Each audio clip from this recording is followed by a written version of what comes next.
we like this format because we want to be able to interact with you on a one-on-one basis, city staff and consultants, and kind of hear what you have to say.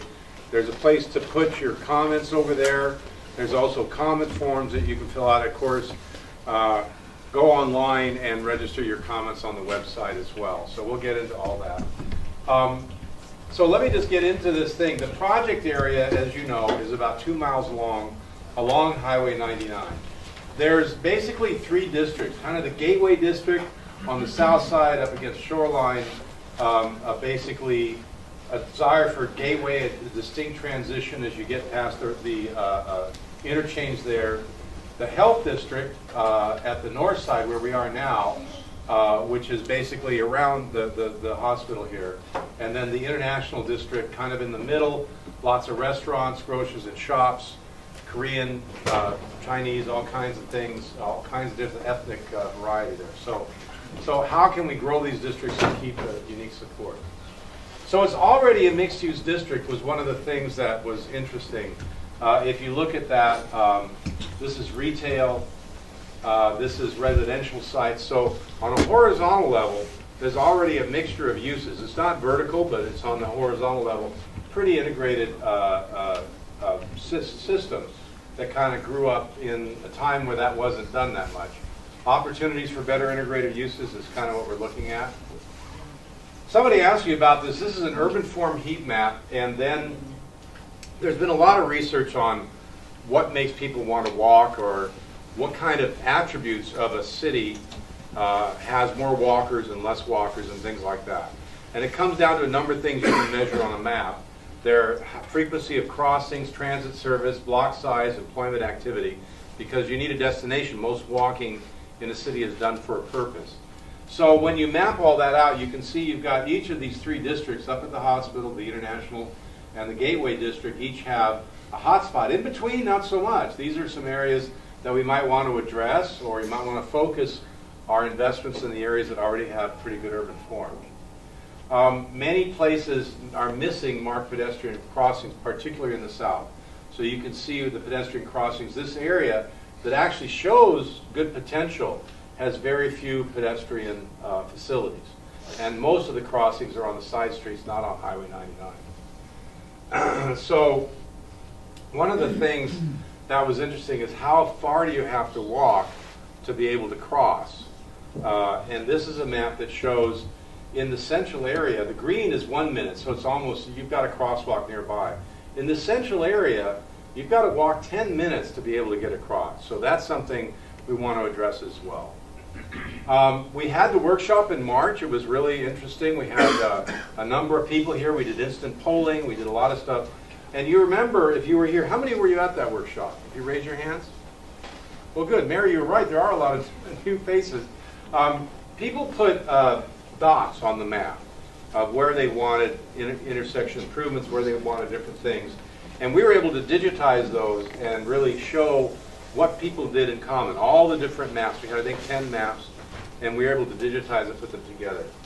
So these are a couple of things. This is housing development. You can see where people thought housing should be by the lake in these areas and where they saw potential for housing. Mixed-use development was very popular. Basically, people at the workshop felt most of this was compatible with some kind of mixed-use development, particularly in the south and central, not so much up here at the hospital.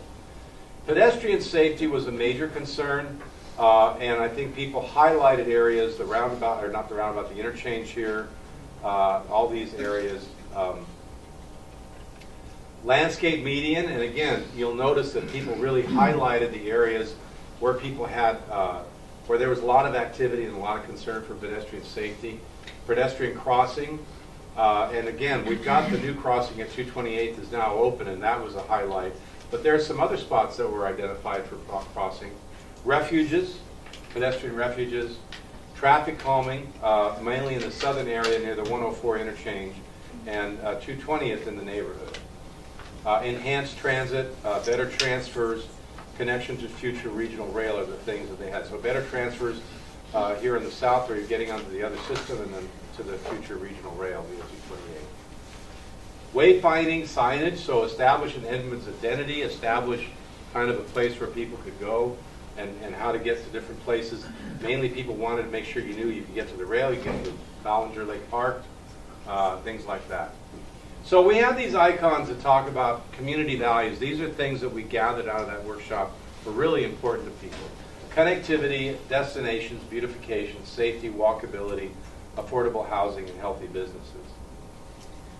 So we then are doing scenario planning. So what's scenario planning? It's not a plan. We're not showing this as a master plan. We're testing out some what-ifs, and we actually do a model of what would happen if this develops. And we look at what's the value of the land, where is the low-hanging fruit, the less expensive properties. Let's try out some different buildings from single-story to multi-story, and let's look at the return on investment to see if it would work, it would pencil. So we do several plausible stories. We've got three things to show you tonight: existing, and then kind of a low and a high scenario that were mostly mixed-use residential. We're going to do a third one. After looking at this, we realize we need to add a third one where there's more office development here around the hospital. That's a third possibility. When you look at all these possibilities, we're then going to develop a plan that accommodates all these things. So these are real specific to say what is. So we looked at potential redevelopment parcels and focus areas from the workshop. When you look at this map, you can see you've got pretty low building intensity. In other words, you know, you've got a single-story building with a fairly large parking lot is a common what's here. Most buildings are 25 to 60 years old, and you get in that range. When it's a house, it just gets better and better. If it's a commercial project, they start to get obsolete after 25, 30 years. They have a very short lifespan. They're the fruit fly of the urban environment. They just go out of fate, and they either have to be reinvented and redeveloped, or they come down and something new goes up. So where we're seeing, you know, older buildings, especially commercial buildings, we think there's potential there for redevelopment. And a lot of low-value buildings. So you can see this is value. You've got some high values here. This is value per square foot. These red ones are probably not going to go anywhere because of the values.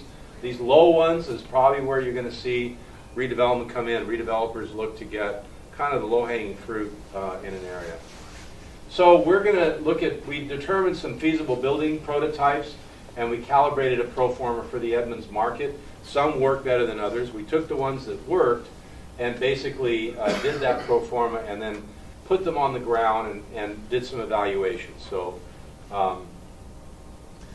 one thing that happens that, and you can see it around here, as the environment improves, so when you get buildings in, and if you did an extensive improvement of the highway, you get it's more marketable, and you can get more building, and that's what happens. You can get a return on investment from public investments. The classic is, you know, a streetcar makes, you know, values go up, and then you get more development. But even what you're talking about here has got a pretty big widespread thing. It's pretty clear. There's been a lot of studies of just doing things like sidewalks and street trees, attractive, that kind of thing on a street, will make the area more attractive, and it will stimulate some investment. So in the case of Edmonds, it just tips over into a different building form, about a 5/1. So we basically did these scenarios. We've got a model that we put in the computer that gives us some results, and that's what you can see over here. These are the models. We've got transportation improvements that I'll cover, and then some information about what comes out of that. So scenario one is a near-term development opportunity. So we're looking at what is kind of already low-hanging fruit today, and we're looking at a transportation improvement package that's around that $10 to $15, $20 million range. So kind of what the mayor was talking about. What happens when that comes in?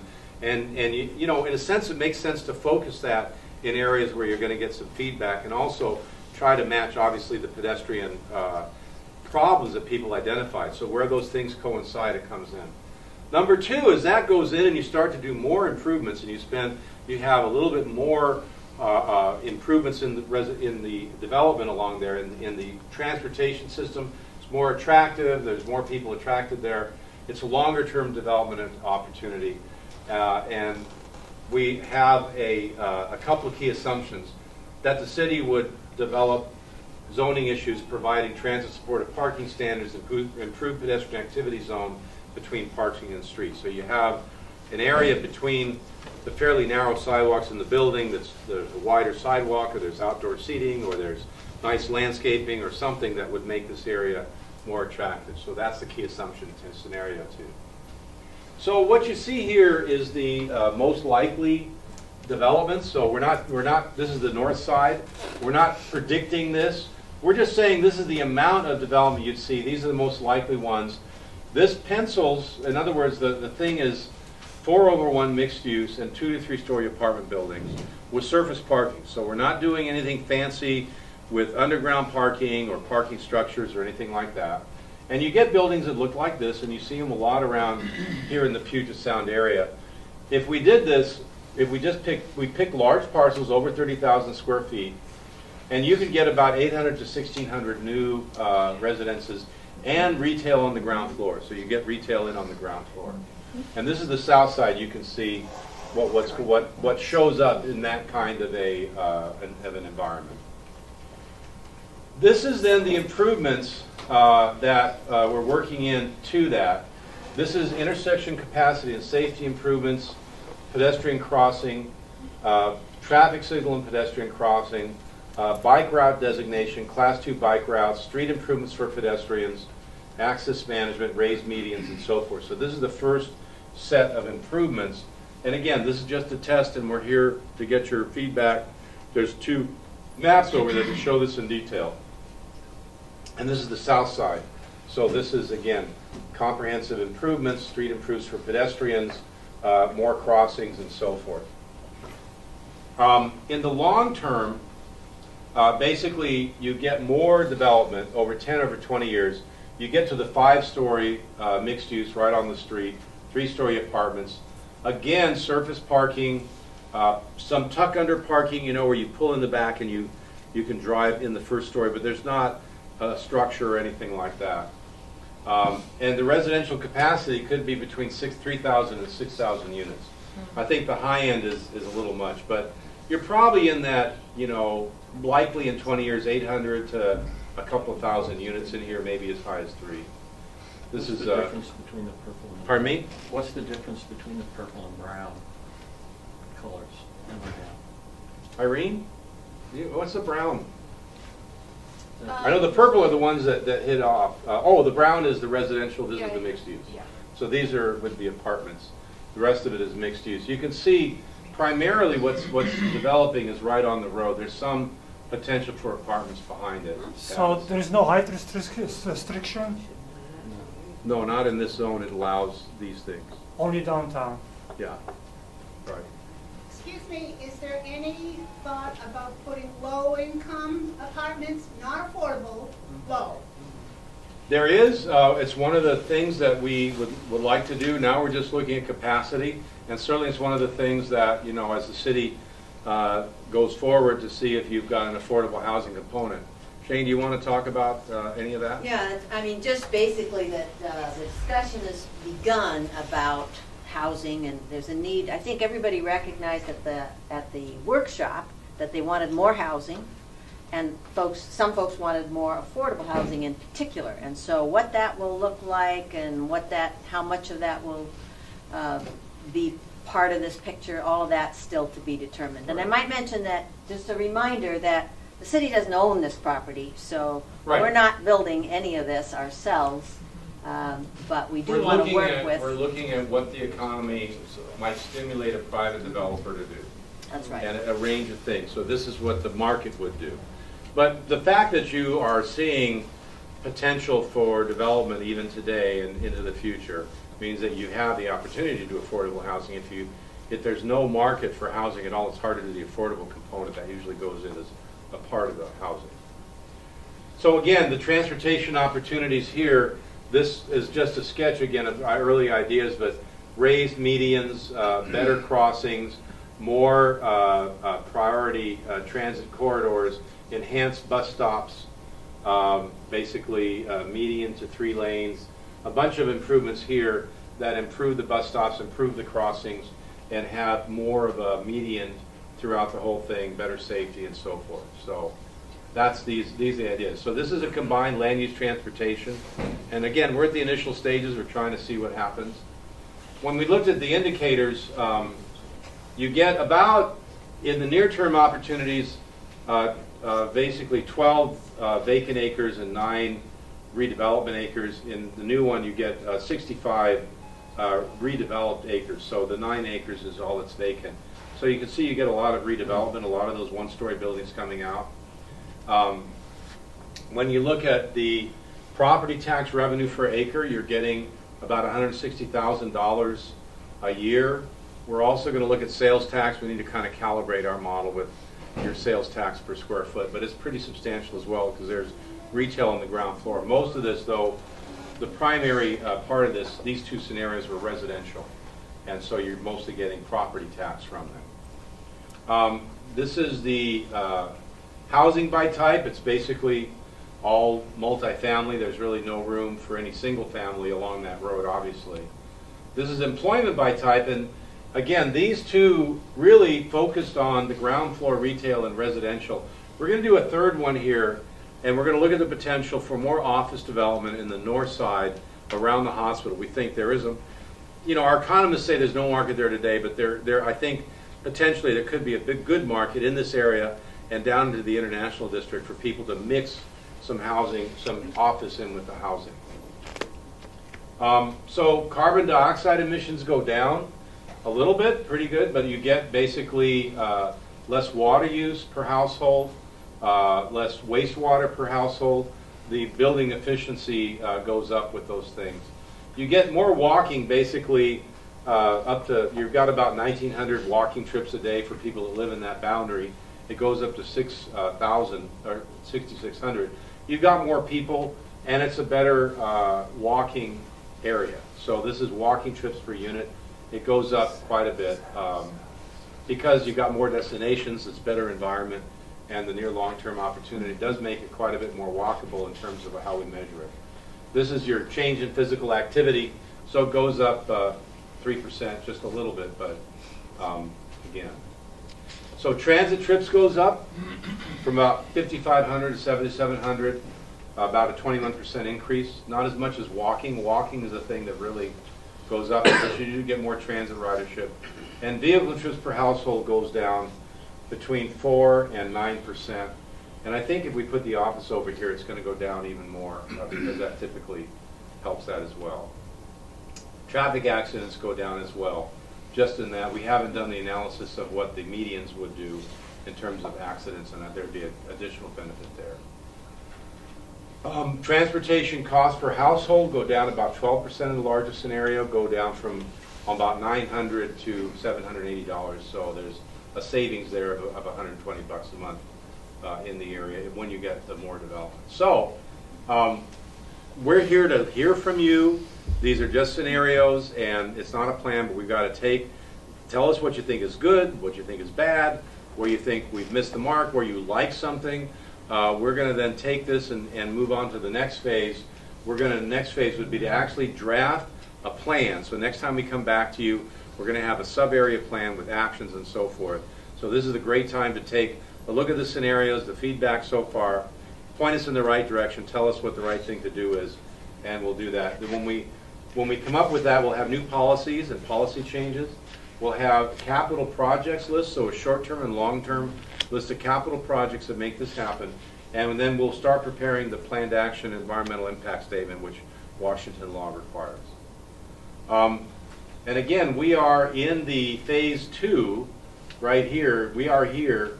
The next step is to do the sub-area plan, and it would be coming in around July, in a couple of months, basically, to come back to you with the sub-area plan and talk about that maybe in September. And then go on, and this will be completed by the end of the year. So any questions to me, go to edmondshighway99.org. You can also put comments in there on all this stuff. You can get this PowerPoint, posters, all kinds of other materials, and interact with us there. And of course, we're here the old-fashioned way to interact human to human with our voices instead of our smartphones. So that's an innovative technique we're going to try out. Yes, sir. Median improvements are very attractive, but they have an effect on the street. And they have an effect on the width of the street. How much thought has been given to that? You know, I think right now we're looking at what was done in, basically down at Shoreline and seeing if we could replicate that. There are going to be some changes. Some of these areas don't have a planter, they're just kind of a refuge. They're mostly a concrete situation. I think if we have to get additional area, my personal preference is to put it where the pedestrians are and the sidewalk, then putting plants in the middle of the road. So, but that's an option, and that's a really good comment to have. The next time we see this, we'll have the details. Right now, they're just kind of an idea, put some improvements there. If you like the idea, we'll go into the detail of design.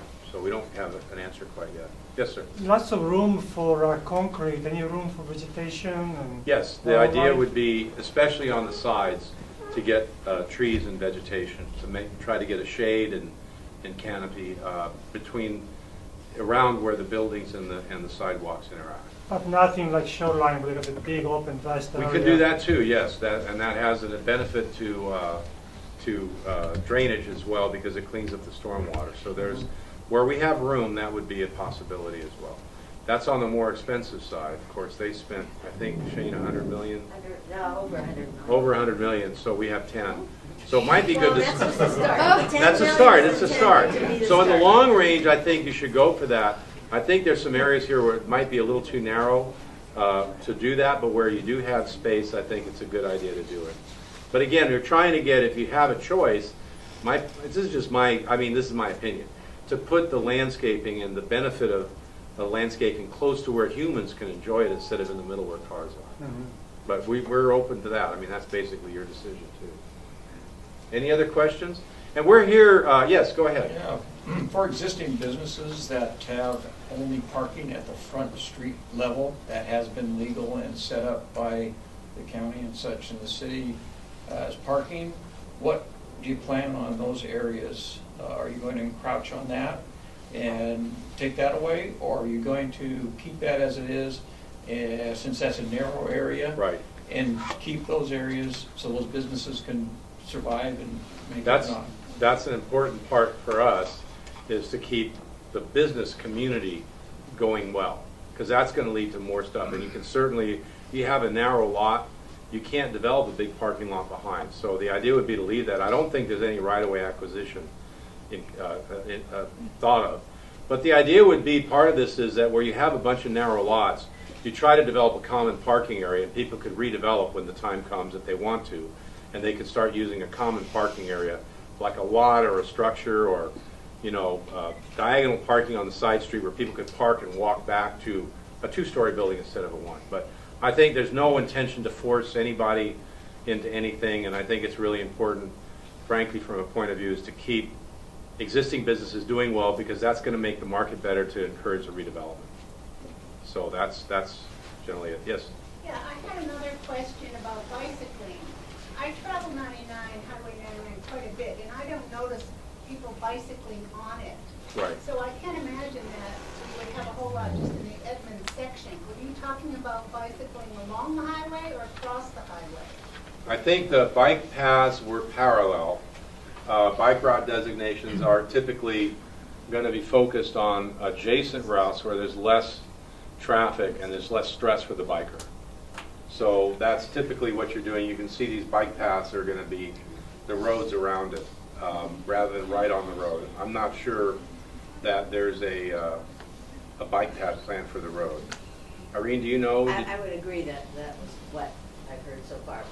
Not a bike path for Highway 99, but looking at the opportunities on adjacent streets. So that on a road like Highway 99, you have to be really a gonzo biker. Be out there in the rain. There are people that do it, but most people prefer a longer life and less stress, and go on a parallel route that gets you there, but on a quieter road. So we're trying to get places where bikers can get to where they want to go without having to endure 99. Well, just on that point along 99, you've got the interurban bike trail. I've used that before. It's a wonderful way up and down most of the length of the highway, and I think that's the answer now for Right. how do I safely ride my bike? Right, great. Yes, sir. No, one other thing is on the new lighting areas for crossing. Right. Are those going to be overpass for some of those to keep traffic flowing, or is it just going to create a boondoggle of traffic? I think the idea is to have a surface crossing. Given that you have traffic signals, you're getting a platoon traffic anyway. It stops and it comes around, and then there's a space when it's not really busy. But the idea would be, I think, Really is to slows have it down now, so, a yeah, it's lighted, gonna make it worse. Yeah. one of those flashy lights where people can get across. Yeah. Is there any possibility of putting, like, not having the turn lanes or something so that you've got more than 2 lanes going in each direction? There 'Cause is, you're talking about more traffic on this road with all these new apartments and everything. Right. A lot more people. right. Most of the traffic is going to come from outside the area. The apartments are pretty insignificant. Well, I impact live on the right road. there and I travel 99 to get to work every day. Right. But I mean, it's from the I'm Puget not Sound. alone. 99 brings the watershed or the travel shed for 99 is pretty big, so it will be more traffic. Yeah. I don't think it's feasible to take the turn lanes out and add a travel Do you lane. think that 2 lanes each way is going to be able to handle all this traffic? I think I would defer to the Yeah, and I think travel. we'll also be talking with Department of Transportation. We've already started talking with Department of Transportation. So we'll be looking at those things really carefully. Are you doing studies for the new stoplight right now and what's going on at that intersection to see if what you planned is actually happening? On what's already been built. Bertrand, are you here? Bertrand? Bertrand? The new traffic intersections that you put in? Right. So I'm assuming that when you put it in, you had planned that that the reaction would happen a certain way. So are you studying it now to see if what you thought was going to happen is happening? Yeah, well, in terms of, we looked at the projected volume in the long term, in the future, in like 2035, and that was sufficient lane configuration. But are you looking at it now that it's there and see what the actual is actually happening and Right, see if and it matches up? Yeah, and we're also keeping an eye on the signal time and all that stuff. We're trying to see if there's any adjustments that are necessary So to we could accommodate. be reporting on that next time you come? We can bring that up if you want. We can have a reporting on what's happening there. And one of the things I might mention too is that part of the work is going to be an environmental analysis of the possibilities. And the environmental analysis doesn't just mean, wetlands and things like that. It means the traffic. So what would be the traffic projections from any changes within this land area, recognizing that there are other things that happen that aren't in Edmonds that also affect the traffic here. And in fact, maybe Deborah Monkberg wants to talk a little bit about that scoping process for the environmental side. So, Shane said there's going to be an environmental impact statement done on what would happen if there's no plan and it just develops as it's been developing over the past 20 years. And then a couple of development options, one probably being the residential, kind of full development residential scenario, and then one that may look at more heavy commercial or office development compared to residential. So what we're in, and we're planning right now on looking at land use. Sorry. Looking at land use, transportation, aesthetics and urban design, sort of character, public services and utilities. And what we're looking for tonight, we're in what's called the environmental scoping period. And that means what are the specific issues that you would like us to look at, to examine, to do an analysis on in the environmental impact statement? How do those alternatives sound? Is there something in particular you want to get included in the alternatives that we're going to consider? So there's some information. There's a couple of boards back at kind of near the last couple, 3 or 4 boards there that talk about the scope that's proposed for the environmental impact statement, talks about what the process is, and then there's a couple of handouts sitting on the back table that describe the EIS process a little bit more and ask for comments on what we're going to do the analysis on. So we'd love to get any thoughts on that. I'm also here to talk to you about that directly if you'd like. Yes, ma'am? Are you taking into consideration, I applaud this whole 99 plan and everything, but the surrounding neighborhoods, the traffic impact of the neighborhoods that are surrounding the 99 corridor, the cross streets on 228, the street that we live on, is just hammered by the increase in traffic, and yet the city doesn't want to they just don't want to address it quite yet. It's not impact, but it is. And I want to know if you guys are looking at the whole corridor, the surrounding neighborhoods that are supporting 99. Yeah, the study area includes those areas, and we are going to be looking at that. And definitely in the EIS, in fact, Right. they will be including the kind of regional traffic counts that flow through Highway 99 and side streets. Yes. Question. And then I saw that. What typically happens to the landowner's land value when the big businesses come in and explode around it? Or the big apartments and Well, stores on the bottom?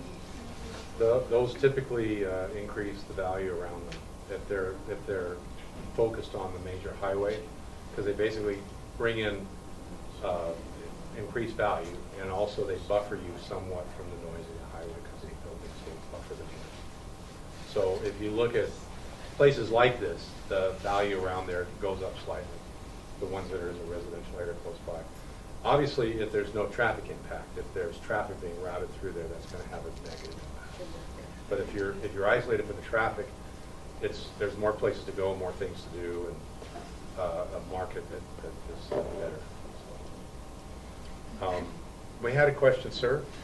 Some of the most affordable housing in Edmonds borders the highway, single-family residential neighborhoods, and I know there's some focus on planning for development off of the highway. Are you going to be developing policies for transitions between some of this redevelopment behind the highway and those single-family residential neighborhoods? I'm sure we will, and that's the kind of comment we would like. But typically, you try to, you try to make this kind of thing really focused on the highway and not bleed into the neighborhood. So we're looking at the area right there, and then you've got pretty stable single-family neighborhoods behind it.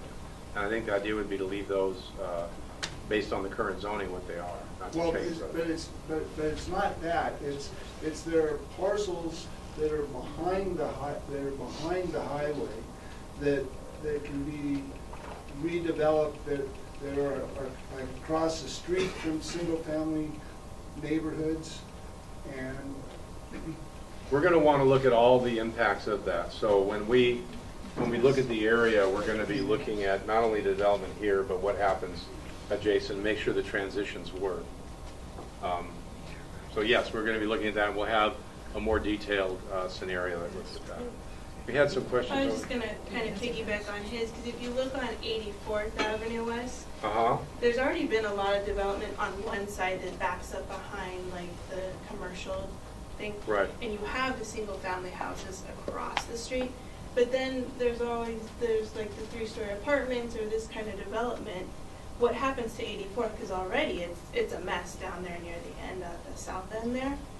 And then the houses across, they're zoned single family with very large, you can't break those up into smaller lots. I mean, it's close to acre lots there. Well, I think the idea would be, you're talking about down in here, and then the areas outside this boundary that are to the west of 99. to the west, right in there. Because we already have, a lot of development. And this area, we're really just looking at the lots for policy changes at the lots that front on 99 and the ones that are immediately adjacent to it. Other than around here at the hospital, we're obviously going deeper into the whole campus. And I think the idea is this is a stable neighborhood, and there's no intention to encroach there. So you want to make sure the edge works, where you could transition from the higher to the lower, and there's ways to do that with policies, step back landscaping, setbacks, things like that, to make it, even if it is an apartment, it looks kind of single family from the front. It looks like it'd be compatible. Instead of, you don't want a blank wall or a parking lot. Right, yeah, I'm thinking because even like traffic-wise or stuff, I mean, coming out of even just the 6 condos that are in each lots already, when you put an apartment building, it's already a mess for traffic to come in at. Right. It's an arterial, and it has a lot more traffic. Every year that traffic increases, especially because as the traffic increases on Highway 99, a lot of the drivers then come down that arterial behind to get closer to get onto the freeway and that. And it's just really difficult to get out of your driveway now without the proposed 38 or 48 apartments that are going in at the end of the block, and that's on the back. And then if you're thinking about more apartments in the front, you've got cars parked all the way down. So I'm just going to jump in for the Yeah. EIS and say that those kinds of comments, particular areas that you're concerned about, if you could go to the website and just note those, or just fill out Or over something on here, the slip right and over there mark just it to up help on us the map, track those. or Because give us a comment. what the environmental impact statement will do will describe existing traffic conditions, and then it will look at each alternative and say what's the impact of the increased traffic resulting from that. So you should be able to recognize the existing conditions as what's out there, and then see what the difference will be. But it would be great to know what are the areas of real concern. And the idea, I think, if I may, Deborah, would be identify what the difference would be at some kind of a future build-out, making assumptions about it. And then identify whether the intent of the area should be scaled back or done differently, or whether there's things that can be done to mitigate that and make the traffic better in some other ways. Right, because with more traffic, there's very few pieces of sidewalk. And then on one side, you have a ditch, okay? So you're either walking on people's lawn, or most of the time, if you're walking that, you're walking right on the other side of the white line. So And those are the kinds of things that we would want to include as mitigation and capital improvements. Other questions? I have a question. Yes. I'm sorry, you. That's correct. Yeah, Highway I'll get back. 99 is a state highway. Right. There was a recent construction at 76th and 99. Was that WSDOT or was that City of Edmonds that put that median in there at 4 feet high? Let City, Bertrand, you want to speak to that? City of Edmonds. City of Edmonds did it? Terrible. We got a federal grant for that. But aren't you planning now in this process to come up with a redesign of 99? That's kind of putting the construction before the planning, isn't it? Right. Well, I think that was a project that was already underway when it started. Okay. And it was, isn't that the 228? Right. It was making that Part of connection. 228. Yeah. It's not very appealing. I think there were reasons for that. What was the purpose of it? Well, basically, the main reason we got the grant is the southbound movement on 99, making a left turn onto 76. There's a really high accident history. Yeah. So we were ranked number 1 on the federal, when we applied for that grant, maybe it was probably about 6-7 years ago for the design. And we were ranked, because of the high accident rate at that location, we ranked number 1. And we got, I think it was about $3 or $4 million total with the design and the construction. And so I mean that's a project that we identified maybe at least 7 or 8 years ago. So before we even thought about working on this specific project right here. So we'll have to work around that as kind of a given. And sir, you had Landscaping. So when you talk about these near-term changes, yes. What kind of time frame are you looking at? 5 to 10 years. 5 to 10 years. And then long term is would 20 be years. 20 plus. 20 years. All right. Well, we are here. We've got another 45 minutes, so let's mingle and let's we'll try to answer your questions and do some one-on-one discussions if you want. Thank you very much for coming, and thank you for listening.